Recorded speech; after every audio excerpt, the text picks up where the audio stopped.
Idiopathic pulmonary fibrosis, IPF, is a chronic, progressive, and ultimately fatal lung disease characterized by the scarring, fibrosis, of lung tissue without a known cause. As the name suggests, idiopathic means the exact cause is unknown, pulmonary refers to the lungs, and fibrosis refers to the thickening and scarring of connective tissue. IPF primarily affects older adults and gradually impairs their ability to breathe. Pathophysiology. In IPF, the tissue in the lungs becomes thickened, stiff, and scarred over time. This scarring begins in the interstitial space, the tissue and space around the air sacs, alveoli, in the lungs and leads to a decline in lung function. The damage is thought to result from an abnormal healing response following microscopic injury to the alveoli. Instead of the lungs healing normally, the repair process goes awry, leading to excessive deposition of fibrous tissue. The scarring prevents oxygen from passing properly into the bloodstream, causing breathlessness. Causes and risk factors. Despite extensive research, the precise cause of IPF remains unknown. However, several risk factors have been associated with the disease. Age, most commonly affects people over 50. Gender, more prevalent in men than women. Smoking, a major risk factor. Genetics, family history increases susceptibility. Certain gene mutations, like TERT and MUC5B, are linked to IPF. Environmental exposure, long-term exposure to pollutants such as wood or metal dust, asbestos, or silica may contribute. Gastroesophageal reflux disease, GERD, frequently seen in IPF patients, though it is unclear if it's a cause or a consequence. Viral infections, past infections may trigger the onset in genetically predisposed individuals. Symptoms. The symptoms of IPF develop gradually and worsen over time. The most common symptoms include chronic dry cough, persistent and irritating, often one of the earliest signs. Shortness of breath, dyspnea initially during physical exertion, and eventually even at rest. Fatigue and weakness.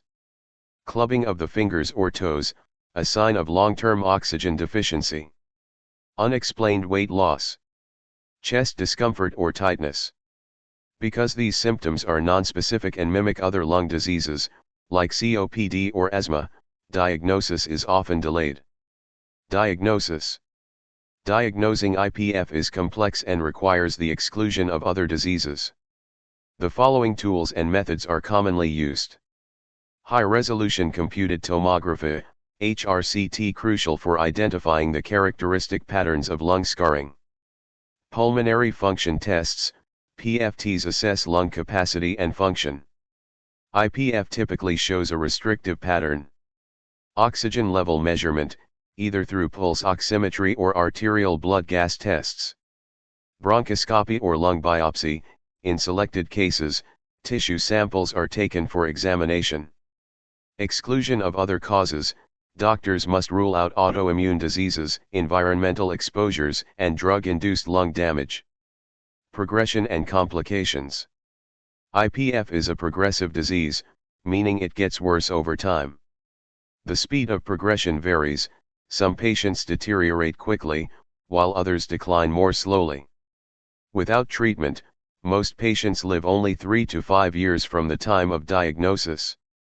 Common complications include acute exacerbations, sudden worsening of symptoms with increased lung inflammation and fibrosis. Pulmonary hypertension, high blood pressure in the lungs due to narrowed vessels. Respiratory failure, advanced scarring prevents adequate oxygen exchange.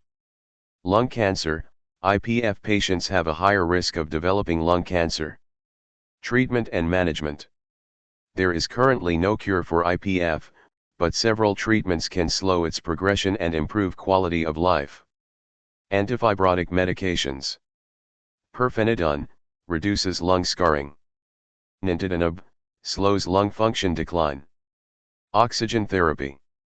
Helps alleviate shortness of breath and maintain adequate oxygen levels. Pulmonary rehabilitation. Exercise training, education, and support to improve daily functioning. Lung transplantation. Considered ineligible patients with advanced disease, especially younger patients with good overall health. Supportive care. Includes managing symptoms, preventing infections, and improving nutrition and mental health. Prognosis. IPF is a life-limiting disease with an unpredictable course. While some patients may remain stable for years, others may experience rapid decline. Early diagnosis and intervention with antifibrotic drugs can improve survival and delay progression. Conclusion. Idiopathic pulmonary fibrosis is a serious, irreversible lung disease that progressively compromises breathing and quality of life. Despite its unknown origins, advances in treatment have provided hope by slowing the disease's progression and improving patient well-being. Ongoing research continues to explore better therapies and potential cures, emphasizing the importance of early detection, comprehensive care, and patient support.